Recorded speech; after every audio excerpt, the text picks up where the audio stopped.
you play keyboards, you also play cello, from what we see. So what made you choose those instruments? Or That's very easy. My parents are musicians. okay. My mother plays piano. Yeah. She's a professor in a music conservatory. She's retired now. My father's a singer.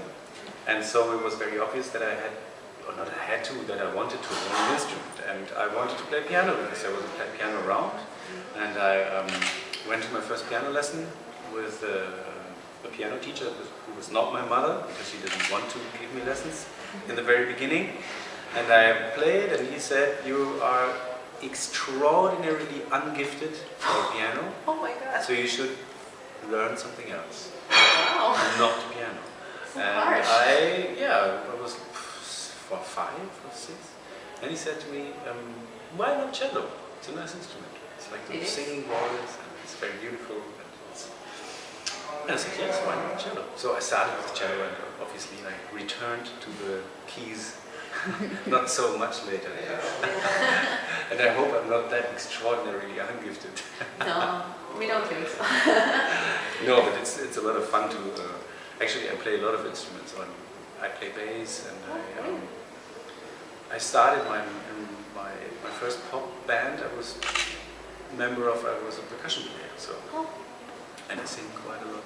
So I cannot play saxophone, guitar, but I love music. That's the key. So whatever instrument you give me, I try to play it, and if it works.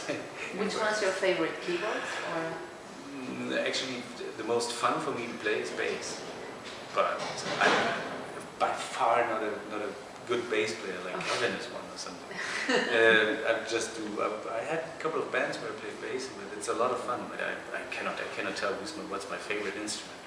Keyboard playing is for sure the main thing for me, for sure. And cello is just because I did it always. So some people discover that, and then they say, "Hey, Max has 2 cellos.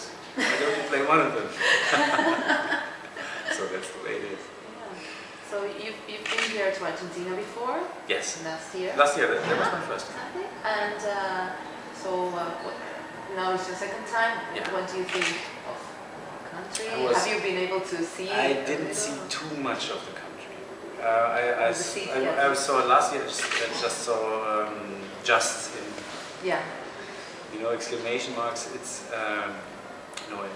in brackets. Last year I saw Buenos Aires and Rosario. Yeah. And in Buenos Aires, I still am deeply impressed by this beautiful city. For me, I would never have expected a city like this on outside of Europe. It's not that I think it's European, but it's a wild mixture for me. My first impression after, let's say, a couple of days here, it's like an extraordinary mix of Paris, London, and New York, or Art Deco everywhere, explosions, 10 floors of wild, and then some New York buildings in the middle of it, and a Parisian street cafe next to a barisha. By the way, Marcelo, I heard him saying when we were in Spain a couple of weeks ago, he said they speak a weird accent here in Madrid. Yeah, it's very different, the accent here. Different words. Yeah, a lot of different words. Yeah. You don't have pequeña here. It's not pequeña, it's chiquita. Yeah. Chiquita. It's both, actually. It's both? Yeah. People always got everything. Or you don't. You use more.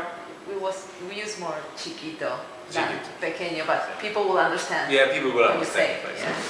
Yeah. But cerveza, nobody would like that to say that. You don't whisper here. You don't do that. I find it very nice because it's very hard, like gracias. But this is very fun. Yeah. It's so weird. That's really weird. If you like a European, I really like Spain. I'm quite used to being in Spain. That's very good. But it's nice. It's very Argentinian.